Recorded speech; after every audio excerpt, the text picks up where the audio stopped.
नमस्कार मंडळी. दिवाळीची तयारी आणि साफसफाई सगळीकडे चालू झाली असणार. आम्ही पण सकाळी दार सारवून घेतलं आणि रांगोळी काढली आणि ह्या अशा गवळण्या बनवायला घेतल्या.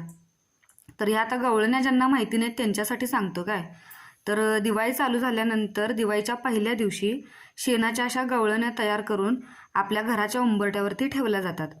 कारण शेण हे आपल्या संस्कृतीत पवित्र मानलं जाते आणि आई लक्ष्मीचं स्वागत म्हणून त्या गवळण्या आपल्याला उंबरठ्यावरती ठेवायला लागतात.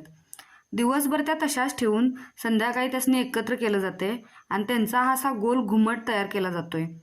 आणि तो तयार केल्यानंतर त्याच्या बरोबर मध्ये दिवा लावण्यासाठी अशी जागा पण केली जाते काय. आणि त्याच्यानंतर त्या घुमटची पण पूजा करून त्याला फुलं वाहून दिवा लावला जातोय. तर हा होता आजचा दिवाळीचा पहिला दिवस. सगळ्यांना दिवाळीच्या खूप खूप शुभेच्छा. आजचा व्लॉग कसा वाटला नक्की सांगा. लाईक करा, शेअर करा, सबस्क्राईब करा. भेटूया नेक्स्ट व्लॉगमध्ये.